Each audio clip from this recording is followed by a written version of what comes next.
চৈত্র সংক্রান্তি এলেই মনে হয় সারাটা চৈত্র মাস জুড়ে আমরা কতবার ব্রত পাল পার্বণের সাক্ষী থেকে রইলাম।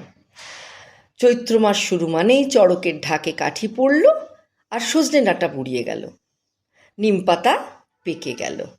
চৈত্র মানেই কৃষ্ণা ত্রয়োদশীতে আম বারুণীর দিনে গঙ্গায় কাঁচা আম নিবেদন করে বারুণীর স্নানের পরেই আম আমাদের হেঁসেলে ঢোকার ছাড়পত্র পেল।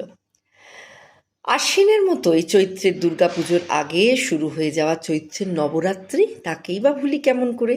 আর তার 6 দিনের মাথাতেই লালে লাল অশোক গাছের কুড়ি পেড়ে শুক্লা ষষ্ঠীতে বাসন্তী পুজোয় অশোক ষষ্ঠী পালন, অষ্টমীতে চৈতালি দুর্গা স্বরূপিণী অন্নপূর্ণার পুজো।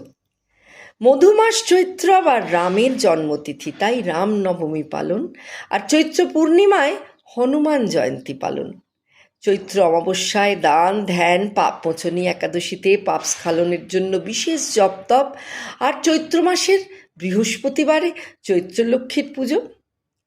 এই চৈত্র যাপন করতে করতে এই সংক্রান্তির আগের দিনে নীলকণ্ঠ শিবের পুজো হয়ে গেল।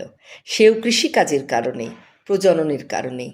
আদিম কৌম জনজীবনের প্রান্তিক লৌকিক দেবতা শিবের পুজো। সারাটা চৈত্র মাস ধরে চড়কের উপবাস, দোরে দোরে ঘুরে ভিক্ষান্ন জোগাড় বা মাধুকরী সমাপন সেই নীলের পুজোতেই। চড়ক গাজন নীলের উদযাপনের পরেই সংক্রান্তির দিনে ছাতু সংক্রান্তির ব্রত আর ঘট দেবীর ভাত। ঘট দেবীর ভাত প্রসঙ্গেই ঘট লক্ষ্মীর পুজো মনে পড়ে।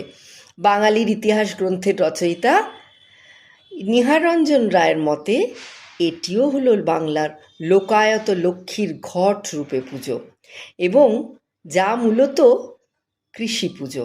তাই এ সময় সব আনাজপাতি দিয়ে ব্যঞ্জন, ভাত সব নিবেদন সেই ঘট লক্ষ্মীকে। আর চৈত্র অবসান মানেই নিদাগ গ্রীষ্মের পূর্বাভাস, তার মধ্যেই শরীরকে ঠান্ডা রাখার প্রয়াস বা সংস্কার, যেন 12 মাসের 13 পার্বণের মধ্যে দিয়েই সেই ঘট লক্ষ্মীকে বা কৃষি দেবী বা শস্য দেবীকে বেঁধে রাখার চেষ্টা। আসলে ধর্মের কথা না বললে তো কেউ শুনবে না, তাই বুঝি ঈশ্বরকে নিবেদনের মাধ্যমে মানুষকেও সেই ধর্মের দোহাই দিতে হয়। আর বছরের শেষে সবটাই যেন পরম চাওয়া আমাদের, ঈশ্বরে অবিচল ভক্তি আর বিশ্বাসের ভেলায় চড়ে শুধু আমার সন্তান, পরিবার, বন্ধু, আত্মীয় যেন সুস্থ থাকে মাছে ভাতে দুধে ভাতে। তাই সংক্রান্তির দিনেও ছাতু সংক্রান্তি বা ভাই ছাতুও হলো নিদাগ গ্রীষ্ম আসার আগেই একটা